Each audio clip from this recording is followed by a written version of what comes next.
Ladies and gentlemen, good day and welcome to the Navin Fluorine International Limited Q4 FY23 earnings conference call. As a reminder, all participant lines will be in the listen-only mode, and there will be an opportunity for you to ask questions after the presentation concludes. Should you need assistance during the conference call, please signal an operator by pressing star then 0 on your touch-tone phone. Please note that this conference is being recorded. I now hand the conference over to Mr. Bhavya Shah from Orient Capital. Thank you, and over to you, sir. Thank you, and welcome to the Q4 and FY23 earnings conference call.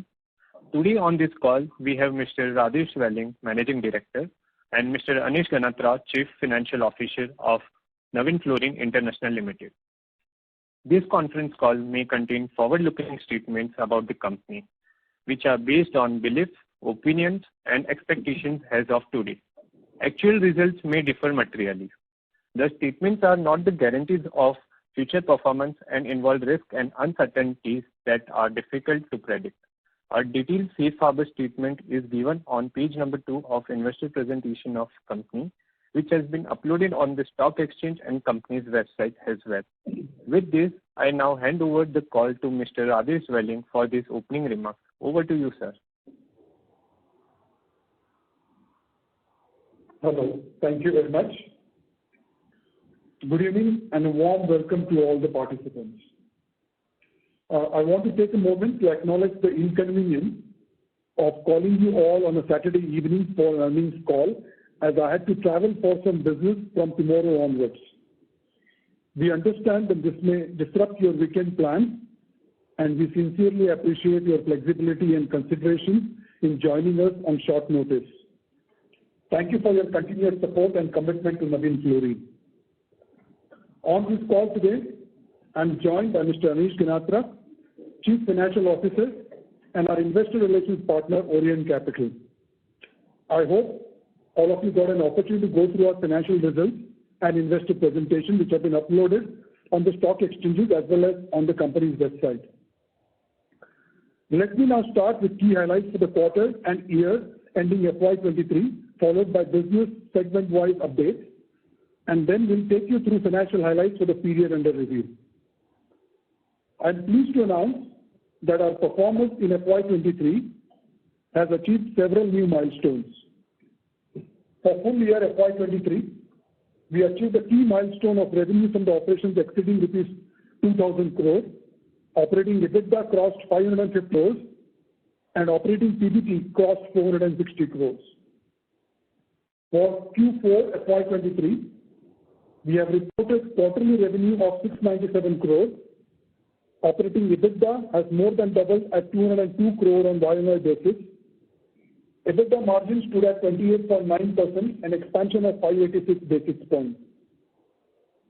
Commercial production at 3 of our new plants, HPP, NPP, and agro-intermediate plant, has commenced successfully in the last fiscal.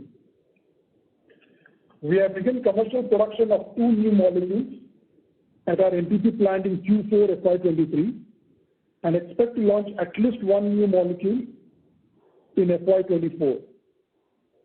R32 capex of rupees 80 crore in Surat will be commissioned as per schedule, and the sales should start from Q2 FY24. This demonstrates the strength of our business model and execution capabilities developed over the years. We improved our performance in uncertain times, captured growth opportunities, executed multiple projects successfully, and accelerated our journey towards becoming the company we want to become in the future. Now some refresh and some additional updates. In line with our growth plans, in March 2023, Navin Fluorine Advanced Science Limited, our wholly owned subsidiary, announced a capital expenditure of rupees 450 crore for setting up a new 40,000 metric tons per annum hydrofluoric acid plant at Dahej. The new capacity is expected to come on stream in 2 years. The capex is starting to progress well and is expected to be commissioned on schedule. With this capacity, we will be prepared to address rising demand in the pharmaceutical and agrochemical sectors, as well as in the emerging areas like EV battery chemicals, solar, etc. Apart from the ongoing expansion, which are scheduled to be completed by FY25, we are in the process of finalizing business plans for 2 projects to be presented to the board for approval in calendar year 2023. These 2 projects are CDMO CGMP4 and another project we've been working on in the specialty sector, the specialty business unit. We have taken our annual planned shutdown for HFO in Dahej, along with annual planned shutdown of one of the HF plants in Surat in the month of April. We are pleased to inform you the Board of Directors have recommended a final dividend of Rs 7 per equity share of face value of Rs 2 each, subject to approval of shareholders. With this, the total dividend for the last year will be Rs 12 for the face value of Rs 2 each. I would now like to discuss the operating performance of each business unit. Happy to report that all our business units, specialty, HPP and CDMO, delivered highest ever quarterly revenues and profitability.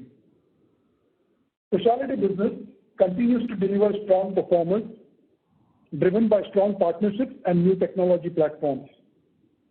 We reported revenue growth of 28% on YoY basis at Rs 204 crores for Q4 FY23. In the fourth quarter of FY23, introduction of new products has made impact on our performance. These innovative offerings have resonated positively with customers, contributing to our overall growth. Agrochemical intermediate plant achieved optimal capacity utilization in the last quarter. Our HPP business generated revenue of Rs 289 crores, growth of 92% in Q4 FY23 as compared to the same period last year. The recent increase in sales can be attributed primarily on account of increased volume from NFSL, our subsidiary. We are pleased to report that our plant is currently operating at optimal capacity, resulting in desired yields. Furthermore, we are excited to announce that the commissioning of R32 project in Surat is progressing as scheduled, and we anticipate commencing production from beginning of Q2 FY24. We remain committed to driving profitability, enhancing operational excellence, and seizing opportunities for further success. Our CDMO business has reported highest ever quarterly revenue of Rs 203 crores, reflecting a YoY growth of 106% as compared to the same period last year. Business is on strong footing and primed for further capacity expansion. Our revenue in Q4 FY23 is doubled, surpassing our stated guidance of approximately $10 million quarterly run rate on an annualized basis. This exceptional performance is testament to the dedication and hard work of our team, as well as to our strong partnerships. This places our CDMO business in a robust position and in an opportune space to pursue further expansion in the future. We are confident in our ability to capitalize on these market opportunities and are actively exploring options for further capacity expansion to meet the increasing demands. I'll now hand over the line to our CFO, Mr. Anish Ganatra, to give you a brief on the financial performance of the company. Thank you very much. Thank you, Rajesh. Good evening to all the participants. I will share the highlights of our performance for FY23 and Q4 FY23, post which we'll be happy to take questions. For FY23, on a consolidated basis, the company reported revenue from operations of Rs 2,077 crores as against Rs 1,453 crores in FY22, a growth of 43% year-on-year.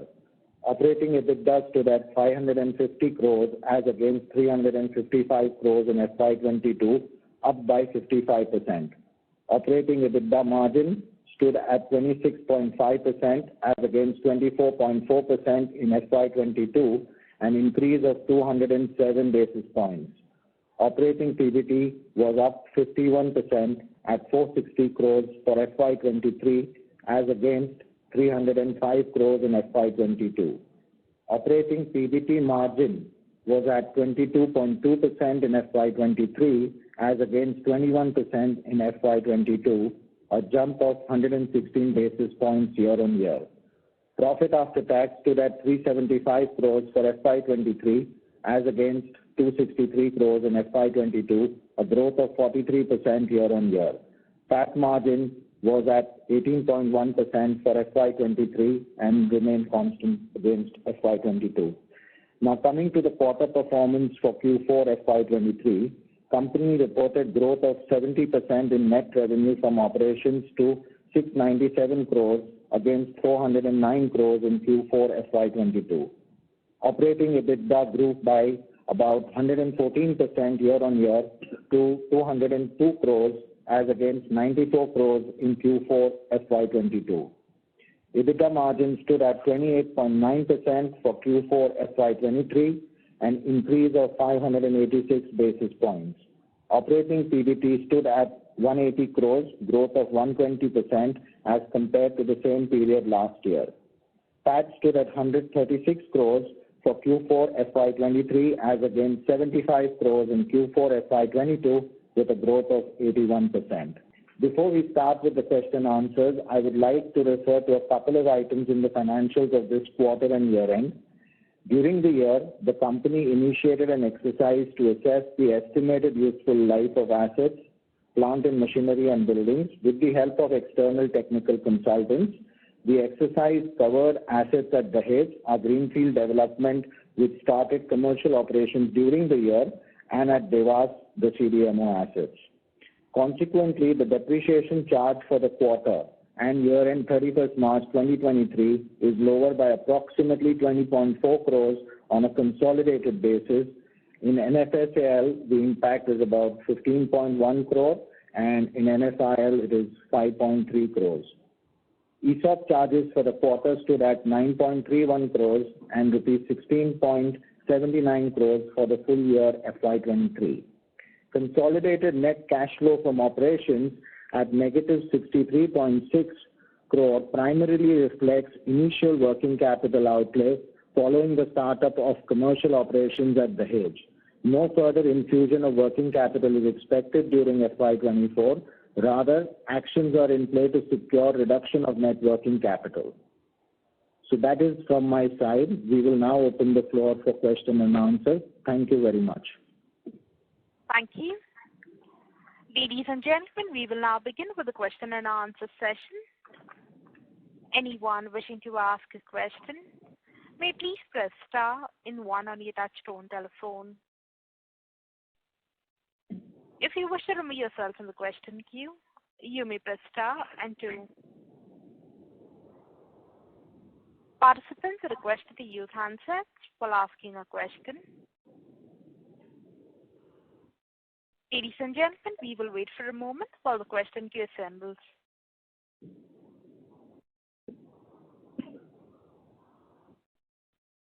The first question is on the line of Sudarshan Padmanabhan from JM Financial PMS. Please go ahead. Yeah, thank you for taking my questions and congrats on great set of numbers. Sir, my question is, sir, look at the specialty chemicals, you have done fantastically well. And if I look at the last, a few commentaries from some of our peers, it seems to be a little mixed specifically on the agrochemical side. I mean, some of them talking about higher inventory and prices coming down. Just wanted, your thoughts, on this, given that we have done extremely well hitherto, and, what do we expect going forward? Yeah, thank you very much for that question. I hope you are able to hear me properly. Yes. So, we are really not seeing any impact on the pricing because, as you know, these are all contracted. Most of it is contracted business. And we primarily work with the innovators on the new molecules which are just about to be launched or have just recently been launched. We don't really have much business on the generic side. Your commentary or your question is very relevant for the generic molecules, not so much on the innovator side. Having said that, we have seen some impact, and we expect that for the rest of the year, that is calendar year 23, we will see some impact on one of the molecules. But that's not really that significant in our specialty business. And if you look at it on a calendar year 23 basis, the maximum impact was probably in the quarter we just got over, which is Q4 FY23. That impact will actually keep moving along. But we have been able to develop new opportunities to compensate for the volume that we lost in the last quarter, and that will continue to happen. So overall, we really don't see a significant impact on the inventory in the specialty business side, because our business is not so much on the generic side. Sure, sir. And sir, in the specialty side, I mean, what would be the mix of, pharma, agri and, non-pharma, non-agri at this point? Has there been any major change, say, in the fourth quarter versus, what we have done in the past? No, so the guidance that I gave last quarter continues to remain the same. Our specialty business is actually tilting a lot more on the agrochemical side. And as you know, within the specialty chemical, the pharma business was primarily supplying to the Indian generic pharma companies. And we have consciously taken a decision to reduce that particular business. So that, quarter on quarter actually keeps reducing. And our industrial business and our agrochemical business keeps increasing. Sure, sir. The second question from my side, is on the HPP side. I mean, specifically on the HFOs and, the Honeywell contract. Given that over a period of time, I mean, you are going to see the new, the newer gases which are much better, from an environment perspective. I mean, it's heartening to know that we have achieved a fair amount of scale here in a short span of time. Number one, is there, option of scalability, say, assuming the third quarter or the fourth quarter of the coming year? And is there a possibility of more such molecules getting into the pipeline? I mean, from the Honeywell contract or anybody else? No, so our commentary on this remains same. As we had mentioned, our first priority would be to ensure that we stabilize this plant, achieve optimal capacity, and which is what we are currently doing. We'll continue to do that in the calendar year 23. Priority number 2 would be to do the debottlenecking that I had mentioned to you. So we are actually working on that. So that will actually give us additional capacity of at least 20% immediately. That is from the next financial year onwards. And as we speak, we have actually identified a few newer molecules to work with Honeywell on. And that's basically at a very initial stage. That would be our phase 3, priority number 3. Sure, sir. And one question before I join back the queue is on the CDMO part. I mean, we have achieved one of the highest sales we have, done till now. I mean, this sales is driven by, newer molecules coming into the fold or, scale up of existing molecules, some of them hitting the commercials. What is the outlook over here, sir? I mean, I'm not looking at quarter on quarter, but, even at from here, if I'm assuming, say, next couple of years, what is the kind of outlook that we are seeing here? So I think on the CDMO side, we're actually getting very good traction with our key accounts.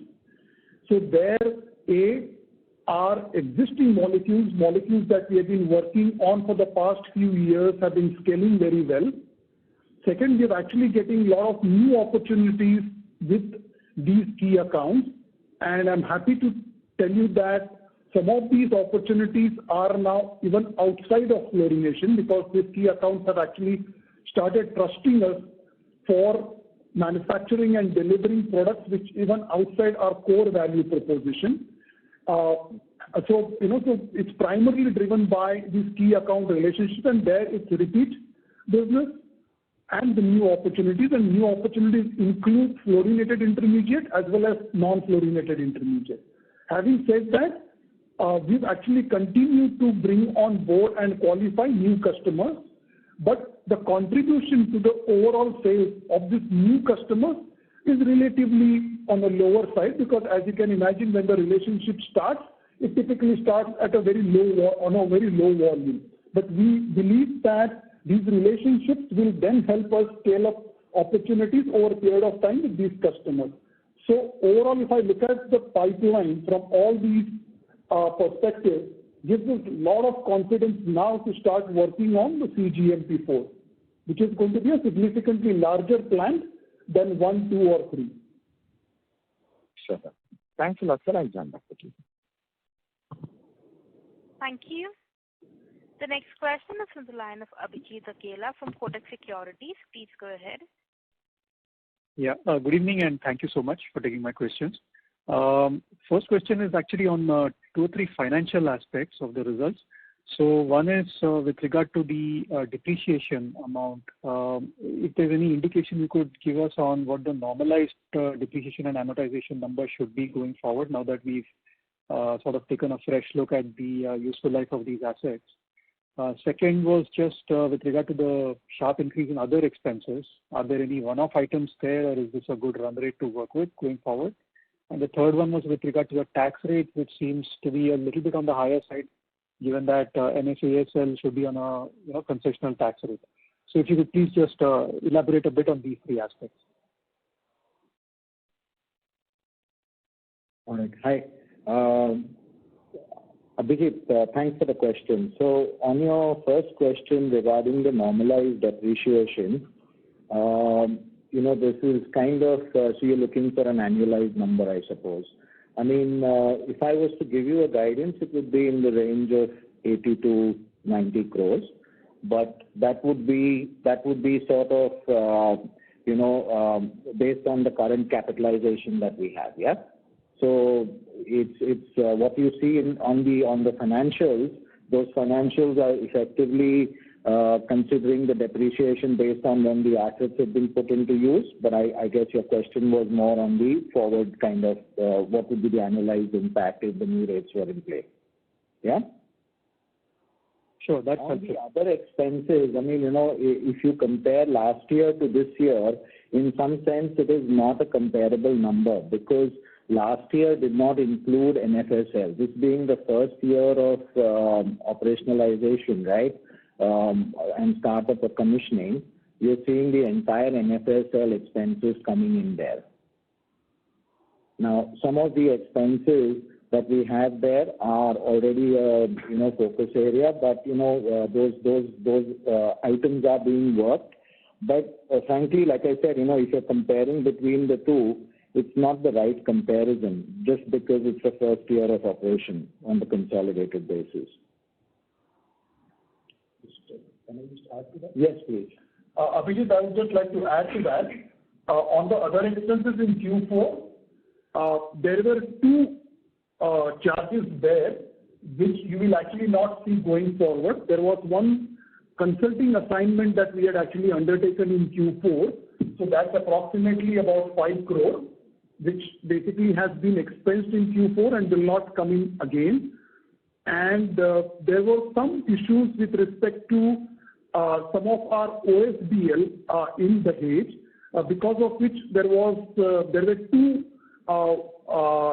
line items which actually came in Q4. That's approximately around 10 CR, which will not come in again. So about 15 crore, I would say, is an expense item which actually came in Q4, which will not feature going forward. And Abhijit, your final question was on the tax rates. Now, again, bear in mind that NFSL does not have a full year of operation. So from a tax point of view, it would not really have a tax impact. Most of the tax number that you see on the consolidated basis is actually from the NFIL point of view. That's why you see a higher number. Okay, got it. That's very helpful. Thank you.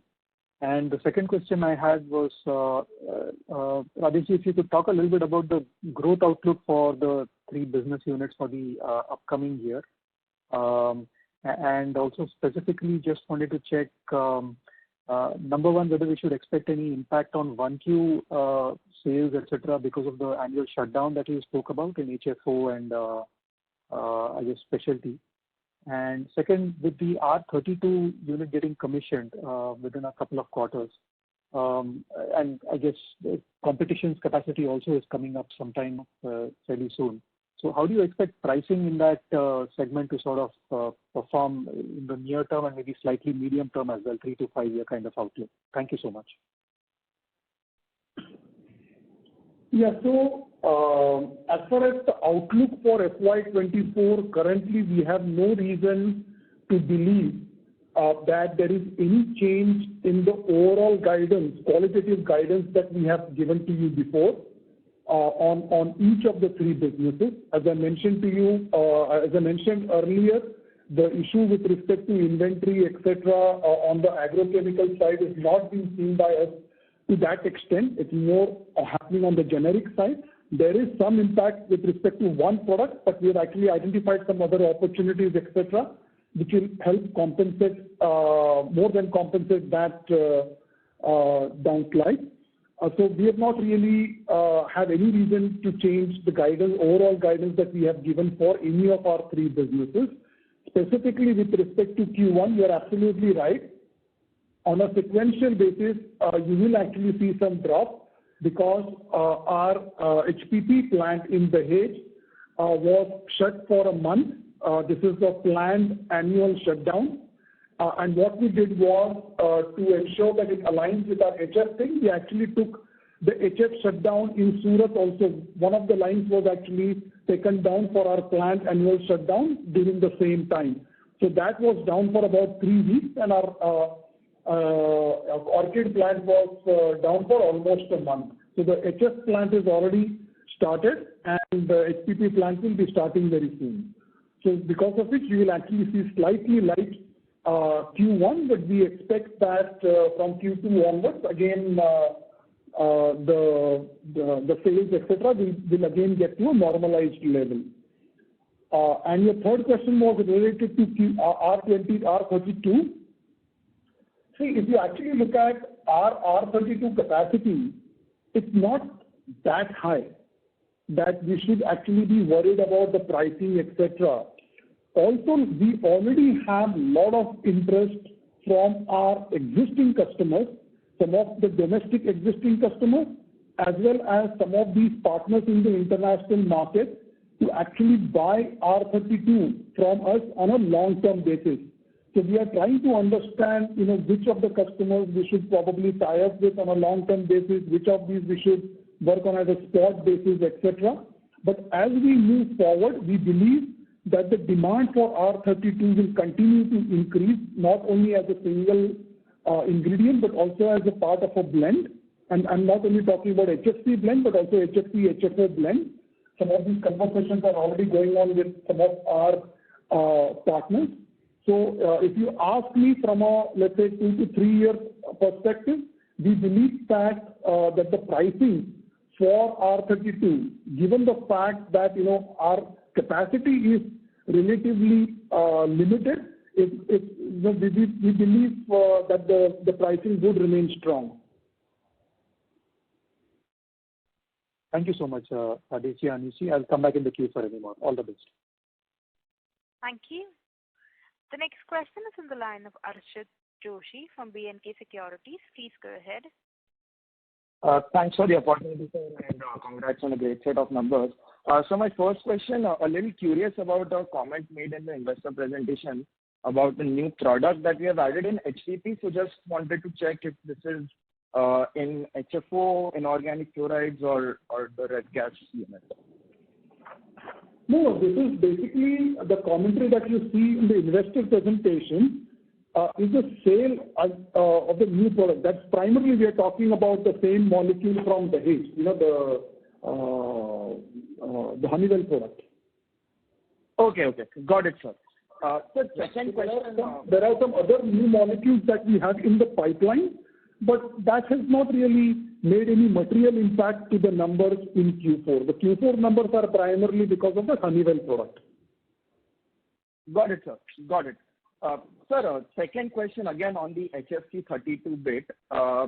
Since competition also is adding, as the previous participant mentioned, one of the reasons, could it be that we haven't had a near drop replacement to HFC 32 within the HFO series, and a lot of global conversions that are happening from maybe 134A or in R125 are already kind of getting displaced into the HFO segment or the fourth gen ref gases. Would that be a fair assumption that HFC 32 demand will be fairly buoyant, and it's one of the reasons why as to a lot of companies are adding capacity? Yeah, so first of all, there are not many companies who are adding capacity. I mean, first of all, the only country where you can add capacity is India. And that also beyond December, you cannot do that. Even if you see in India, there are not many companies who are adding capacity. There's a limited capacity addition which is actually coming up. But in terms of demand, you're absolutely right. 134A primarily actually goes into mobile air conditioning. R32 primarily goes into stationary air conditioning. And there in India market, as you know, the penetration is also increasing. And globally, there is a transition happening where we believe at least for quite a few years to go, there will be demand for R32 as a single ingredient as well as a part of a blend, initially as HFC blend and then as HFC HFO blend. And as I mentioned to you, we're currently in discussion with our partners to develop those specific HFC HFOs blend, wherein we will supply HFC to them for supply to the market, and we will actually look at supplying those blends in the Indian market.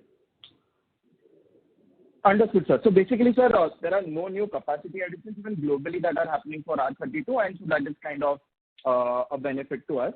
Sir, just an addendum to the same thing. For the HFO business that we have currently, it seems that the fourth quarter looks to be like a very strong quarter that we have reported in the subsidiaries performance. And I just remember from the plant visit takeaways that we have had, we had kind of indicated that we'll most likely clock somewhere between 500-550 crores, and I can already see 450 crores in FY23 financials from the subsidiaries. Was there anything particularly exceptional about the fourth quarter that we were able to clock a significantly higher revenue? And going ahead, do things remain the same or they are slightly improved a bit? No, so there was nothing exceptional per se about Q4. I think the only point I can make there is that we were able to achieve optimal capacity fairly quickly. Typically, what we were expecting to get in year 2, we were able to achieve in year 1 itself. Having said that, in our current plan, there is still capacity headroom available. So, if you look at in Q4, we were not operating the plant to 100% capacity utilization. So there is still capacity headroom available. In the quarters to come, we believe that we should be able to get close to the full capacity utilization. And then, this debottlenecking that I was talking about earlier will also start coming into play from the next year onwards. Got it, sir. Thanks for this elaborate clarification and all the best. Thank you. Thank you. The next question is from the line of Vivek Rajamani from Morgan Stanley. Please go ahead. Hi, sir. Thank you for the presentation and congratulations on a very strong result. So last quarter, you'd mentioned that you will see further upside to your volumes as your new projects ramped up to optimal levels. And after that, you should see better margins as you benefit from the operational efficiencies. Would it be fair to say that you started to see that in this quarter and that we should work with these margin levels to be a sort of a new normal for you going forward? And the second question was more of a clarification from some of the earlier questions that came to you. Would it be possible to give some color with respect to, the one molecule that you mentioned where you're seeing some slowdown? How big is that in your overall portfolio? And secondly, beyond that molecule, is there any area within the overall portfolio which you're monitoring closely from a risk perspective for F24 and F25? Thank you so much.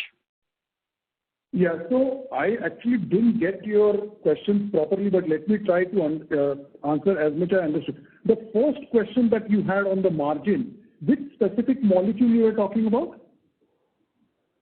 No, sir, it was more related to the specialty business. I think you were saying the last quarter Yeah.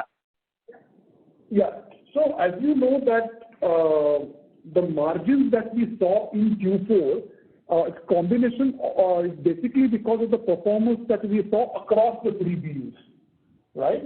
And the right way to look at that is you should look at our annualized margins. And as we have said before, these annualized margins on an annualized basis will keep improving as we add on these new capacities, new plants, etc. But it will be difficult for me to comment on a quarter-on-quarter basis. If you ask me specifically to comment on Q4, and as we move forward, if the margins will increase, etc., I think the right way to look at it is look at the annualized margins. On the second question, as I mentioned to you, there is this one particular molecule in specialty which actually saw the impact in Q4. But we believe the maximum impact in the calendar year 23 was actually seen in Q4. So going forward, actually that impact will actually start going down because we actually sold almost zero of that product in Q4. So that impact already seen in the result. Going forward, we have actually already started seeing the demand coming back. And it's not, so whatever the significance of that molecule is, we have already seen the impact of that in the last quarter. Got it, sir. Really helpful. You did answer both my questions. Just one small clarification.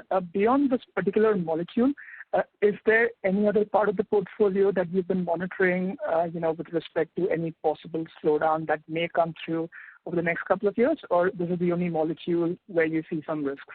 Thank you. No, it's very difficult for us to really comment on it. We continue to engage with our customers. One of the molecules which obviously is of a lot of interest to us is the one that we supply to Honeywell. Because of 2 reasons. One, it goes into the housing market. It goes into multiple industries, but housing is one of its end applications, and also because it has a significant impact on our financial performance. Currently, the forecast that we have received from our customers basically tells us that H2 continues to be in line with what the earlier forecast they have actually given to us.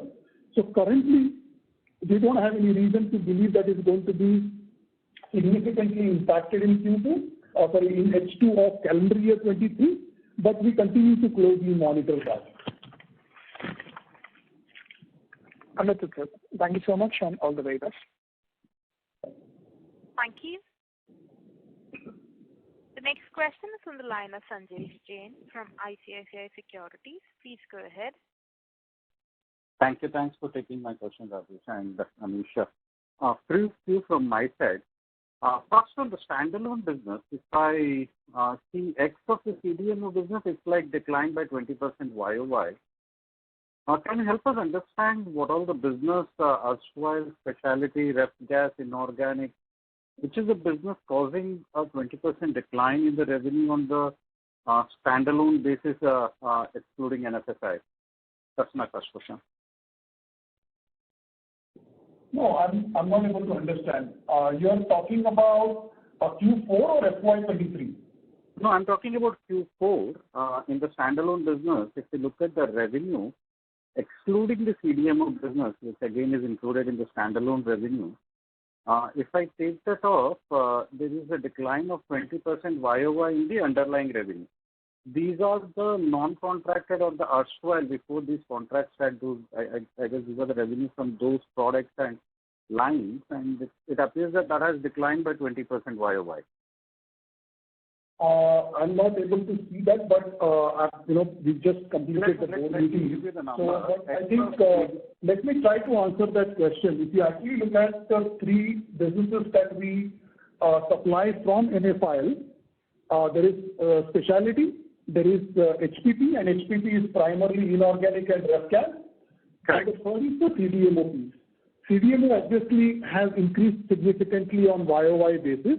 But I think your question is primarily NFIL on a standalone minus CDMO, right? Correct. So it's on the inorganic and ref gas side, we are almost flat. There is a slight increase there. On the specialty, you are right, there is a reduction. I don't know exactly how much the reduction is, but it's primarily because of 2 reasons. One, there is a molecule that we have actually taken to NFSL from NFI. So there is a small impact on that. The second reason why you see that impact is because of that other molecule that I was talking to you about, where we've actually seen that inventory issue, and most of that was actually seen in Q4, which was actually supplied from Surat. Got it. Because that number appears fairly big. It appears almost 50 crore kind of, because ref gas and inorganic has not fallen. If I attribute everything to that, close to 60 crore impact.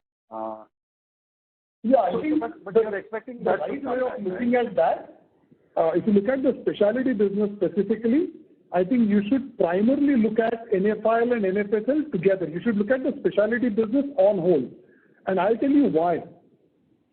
For a lot of these molecules, especially that we are doing with the global agrochemical majors, we have now developed capability to do a lot of these molecules both out of Surat as well as out of Dahej. And typically, depending on what new opportunities we get, because as you know, the plant that we have in Dahej is a slightly higher capacity, higher scale, whereas the plants that we have in Surat are relatively smaller scale. So suppose if we get in a quarter an opportunity to do a new molecule, which we can do only out of Surat, not out of Dahej because of the scale, then we move that molecule to Dahej and then we actually put this new molecule out of Surat. Also, there is one molecule that we were earlier supplying on a continuous basis out of Surat. In Q4, we have actually done downstream of that. So what has happened is that molecule has actually gone from Navin NFI, that is Surat, to Dahej, and we have done the downstream processing there and sold to the customer out of NFSL. But these kind of things are going to happen on a regular basis. So the right way of looking at it would be to look at it on a console basis, on a business-to-business basis. Fair enough, but just a small clarification from a product moving from Surat to Dahej. I thought NFSL falls on the new tax regime of 15%, which says that the new facility should have a new product for the eligibility of that. So moving a product from Surat to Dahej, is that possible thing? Yeah, absolutely. The product that we used to sell out of Surat, that's the molecule we continue to sell. And that product is actually going to the other customers as well as to NFSL. Now, when we transfer it from NFIL to NFSL, it actually goes at a transfer pricing. And then NFSL is not selling that molecule to the customer. There are 4 or 5 steps, additional steps that are actually done in NFSL. And the molecule that we are supplying from NFSL is a different one from the one that was supplied out of NFIL. No, it's very clear. Thanks, Rajesh, for that effort to make us understand. Second, on the CDMO side, phenomenal performance. Does this include the 16 million contract revenue also? Have you started supplying that? And for FY24, what should be the revenue guidance for the segment? Should we again achieve a 30% plus kind of a growth from the debottlenecking, which unlocks another 25% capacity? What was the first question you asked, Manish? So we have announced a 16 million contract in the CDMO business in the Q3. We said that we'll start supplying from the April onwards. Just wanted to understand, have we started that? Is there any impact of that in this CDMO business of Q4? And a follow-up question is on the revenue growth guidance for FY24, now that we have debottlenecked CGMP3, which adds close to 25% capacity. So 20% plus growth is doable in FY24. Is that a right assumption? Yeah, so that agreement that I talked to you about, or that order that we have talked to you about, we've actually supplied a significant part of that in Q4, and there is still balanced quantity which we will be supplying in FY24. On the second question that you have, yes, we are extremely confident of our growth in FY24 and in the years to come. And we believe that, and which is what gives us the confidence to actually go for CGMP4, because a lot of these molecules that we are actually currently working on, the projections that we have received from the customers look to be very positive, and hence it's necessary for us to have larger scale plans to do higher volumes of those molecules. So to your question specifically related to FY24, my answer would be yes. Got it. One last, sorry for squeezing this on the margin. We have earlier said that we will gradually move towards 28 and 30, but surprisingly, that gradual was just a quarter. For the full year, do you think this kind of margin is sustainable, which is 29%, and we improve on this? No, so as I mentioned earlier to another question, I think the way to look at it is you look at the annualized margin, annualized basis what we delivered in FY23. And as I mentioned before, because there are a lot of things that happen in quarter to quarter, there are some new projects that we undertake, etc., which could skew margin in a particular quarter, either upward or downward. So I think the best way to look at it is you look at the annualized margin of FY23, and you will actually see that that margin has actually improved over FY22, and that is the overall trajectory that you will continue to see on an annualized basis. Clear. And thanks for answering all the questions, and best of luck for the future quarters. Thank you. The next question is from the line of Rohit Nagraj from Centrum Broking. Please go ahead. Thanks for the opportunity and congrats. Sir, on the HF capacity, so last time we had indicated that we'll be doubling the capacity and debottlenecking is going on.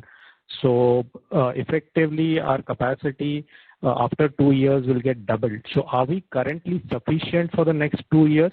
And based on the new capacity that we are planning, how much time we are expecting that this new 40,000 tons capacity will be utilized over, after 2 years once it gets commissioned?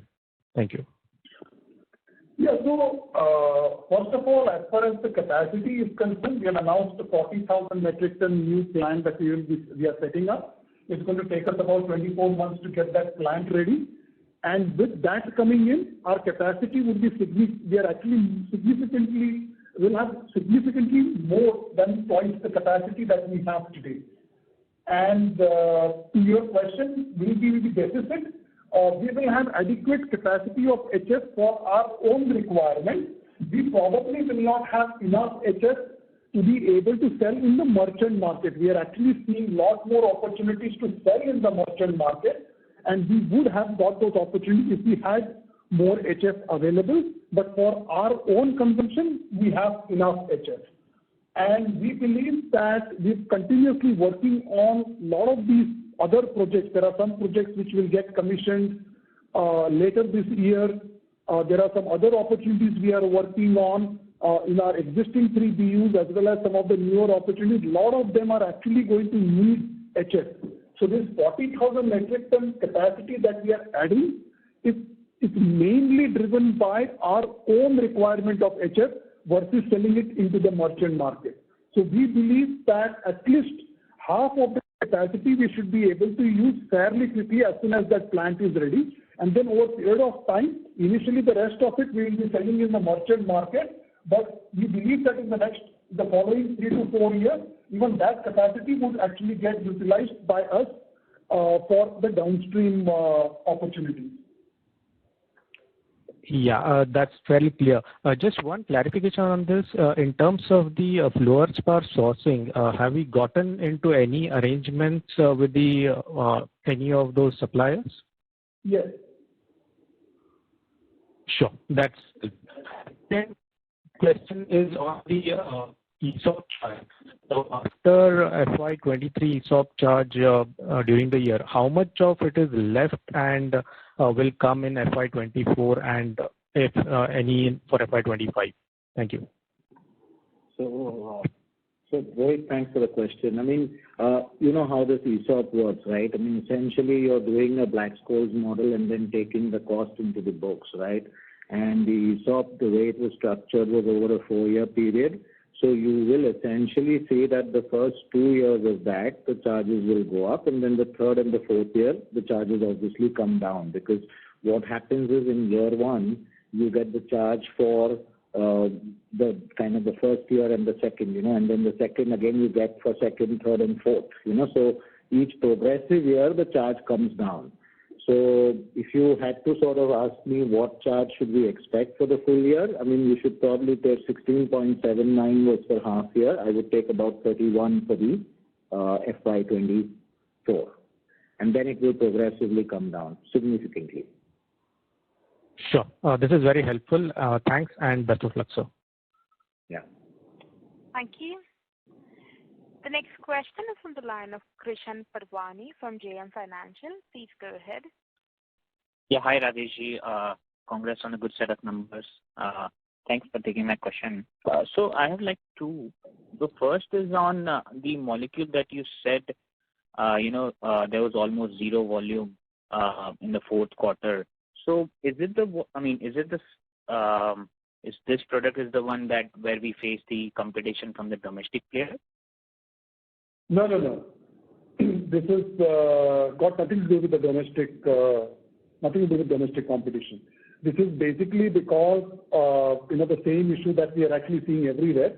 There was some inventory buildup at the customer's end. The demand for this molecule continues to remain extremely strong. This is actually a blockbuster molecule, and as we speak, we are actually looking at opportunities to not only expand the capacity of this particular molecule, but also do the downstream AI for this particular molecule. So the overall demand outlook for this molecule continues to be extremely robust. It's a blockbuster molecule and is expected to remain blockbuster for at least quite a few years. It's just that there was a significant inventory buildup in the pipeline, so it is just a question of destocking and restocking. That's about it. And most of that impact, we believe, is behind us now, because a lot of that was actually done in the Q1 calendar year, which is Q4 FY23. Understood, Radheshji. So second one is on the CDMO front. Given we have seen a sharp jump, as you already highlighted, that some part of the PO is already factored in 4Q. So on a full year basis, more like probably 25-30% kind of a growth rate that is fair, or how do we see it? No, so I think as we have indicated earlier, you should basically take the annualized number of FY23 annualized number, and you should be able to see a 20% plus growth on that number. But take annualized for FY23, because unfortunately, and it basically impacts us on a positive as well as negative side, is that this business tends to be lumpy, right? I mean, you saw that in Q1 and Q2, our business is a little softer, and in H2, and I have indicated this right at the beginning of the financial year, that we believe that H1 will be softer and H2 will be stronger, which is exactly what has happened. So if you look at the numbers on an annualized basis, we should be able to show a growth of 20% plus in FY24. Understood. And if I can squeeze the last small clarification. So on the R&D front, are we looking at products like, derivatives of triphilic acids or triphilic anhydrides or something like that? Or where are we, where are our R&D, with our R&D focus in terms of that? No, so we actually just invested significant amount in our R&D for not only expansion, but a significant upgradation in our R&D setup in Surat. Now, I will not be able to comment on the specific molecules, etc. Typically, these molecules or these opportunities typically get developed in our engagements with the customers. But our focus continues to be in identification and development of new technology platforms which typically the customers are not able to get from other organizations, either in India or outside of India. So our focus is on identification and development of new technology platforms. And once we have those platforms, then those platforms can be used to develop number of molecules based on those platforms. So that is how we typically approach the R&D exercise. Fair enough, Radheshji. Thank you for patiently answering my question. All the best. Thank you. Thank you. Ladies and gentlemen, in order to ensure that the management is able to address questions from all participants in this conference, we request you to limit your questions to 2 per participant only. The next question is from the line of Bhaskar Chakraborty from Jefferies. Please go ahead. Thank you, Mr. Welling. Just wanted to understand what all items apart from HPP are contributing to the difference in revenues between the consolidated line and the standalone line?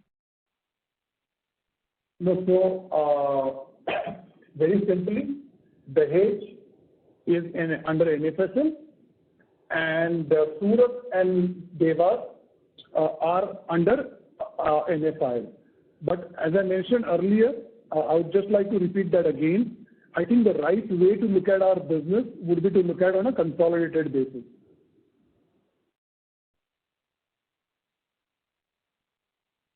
So basically, the new agrochem dedicated plant that has come up where you have achieved optimum utilization, where does that figure in these numbers?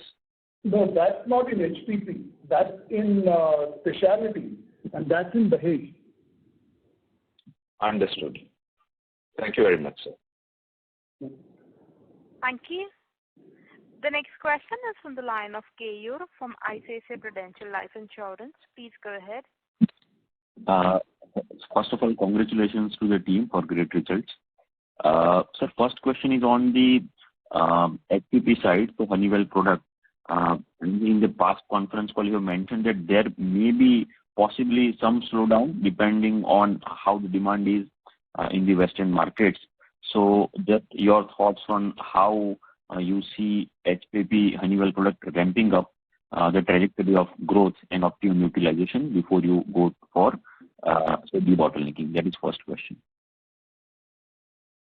Yeah, I think I already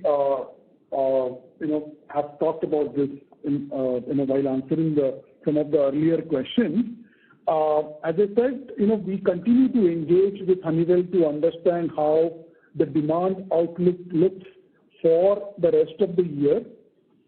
Currently, our expectation is that, as I mentioned to you in Q4 also, we were not running the plant to full capacity. There is headroom available. And we believe that for the rest of the year, that is the rest of the calendar year, we'll probably run to the similar kind of a capacity. And while we do that, we will also work on this debottlenecking project so that that particular capacity comes on stream before end of the current financial year. Okay, understood. Sir, second question is on just two new plants commission. First is dedicated and second is MPP. So just clarification, dedicated is now on quarterly basis. This was fully utilized. And the MPP, so we have as of now commercialized total 3 products of total 5 planned. So how will the journey from here on, say commercialization of 4th and 5th molecule? So when will we see optimum utilization? No, there is another molecule, as I mentioned to you. So earlier, you're talking specifically related to MPP, right? Correct. Yeah, so earlier, if you remember, we had actually talked about 5 molecules in MPP. 4 of them were agro, 1 was pharma. We actually had said that pharma is something that we will look at later on. Out of the 4, we produced 3 in Q4, not to the full capacity, but we produced 3 and supplied these molecules to the customer. We will continue to produce these 3, and a lot of these are campaign, etc. So they are not going to be, the volumes are not going to be constant quarter on quarter. The 4th molecule, we have actually, we will be starting later this year. And what we have also done is we have actually identified another opportunity for another molecule to be supplied to another global agrochemical company. and we've actually undertaken a very small capex to modify our NPP to actually put that molecule. So that will be a completely new molecule, which we will be doing in the second half of the coming financial year. So 3 we have already done, 4 we will be doing in the coming year. There's another completely new, which we have not indicated earlier, we will be doing in the second half of the current financial year. And the final one, pharma, we currently don't have any immediate plan of doing in NPP. Okay. The clarification that dedicated has seen the full utilization for this quarter on a quarterly basis, correct? Yeah, almost. There is some little headroom available, but yeah, it's a fairly optimized capacity utilization. Okay, noted. So thanks a lot and all the very best. Thank you. Thank you. Thank you. The next question is from the line of Bhavesh Jain from Enam AMC. Please go ahead. Sir, just want to ask about this working capital. I missed your comments that have gone up. Anything specific? Sorry, your voice is very soft, Bhavesh. Can you please... Sir, on working capital, that seems to have gone up in this year end. So anything specific or we have done planning for this maintenance shutdown? No, Bhavesh. I mean, see, the working capital, if you look at, this is the first year of NFSL operations, right? So you will see a big jump in working capital as the plants get into operations and we engage with customers for selling products as well as, having inventories. So it's got nothing to do with shutdown. So that will normalize by second or third year of the operation. How do we see that, or how should we build in our? So Bhavesh, there's a lot of actions we are already taking in play to look at the working capital. Now that doesn't mean that that's kind of ongoing business in some sense, because obviously as new assets come up, the working capital starts kind of going up. But then you kind of have actions around focusing on each component of working capital to bring it down. We are also looking at several vendor financing, supply chain financing programs so that we can optimize the working capital further. All I can say actually is that at this level, we are not looking to increase the working capital. So it will remain at this or go lower actually. That's what you should expect to see, and the benefits won't come as a kind of switch on off, but they will be progressively seen over the year. Okay. And sir, lastly on the capex side, what should we build in for FY24 and 25? For FY24 and 25, I mean, we've already, there's already nectar in the pipeline as you are, So I think there are 2 capexes that we have already announced. One is the agrochemical capex, and then there is the AHF capex. So those are the 2 big capexes that we have announced, as you know. There is and there are some minor capexes, that are going on in Dewas, in Surat, as well as in Dahej. Apart from that, we will be able to, let you know about any other capex as and when we get approval from the board. But it will primarily be, some of the capexes that I indicated in my opening remarks. Okay. And so lastly, any interest cost we are capitalizing? So on pre-operative basis, it does get. So we follow the accounting standard in that regard. Okay, but Q4, the majority of the finance cost will cover that, right? No, once the plants are operational, you can't capitalize. Okay. Yeah. Thanks a lot, sir. Thank you. Thank you. All the best. Yeah. Thank you. Ladies and gentlemen, due to time constraint, that was our last question. I now hand the conference over to the management for the closing comments. Yeah, I would like to thank everyone for taking time out on Saturday evening and joining on the call. I hope we have been able to respond to your queries adequately. If you have any further queries, you may reach out to our investor relations partner, Orient Capital. Thank you very much and have a great weekend. Thank you. Thank you. Thank you, members of the management team. Ladies and gentlemen, on behalf of Navin Fluorine International Limited, that concludes this conference call. We thank you for joining us, and you may now disconnect your lines. Thank you.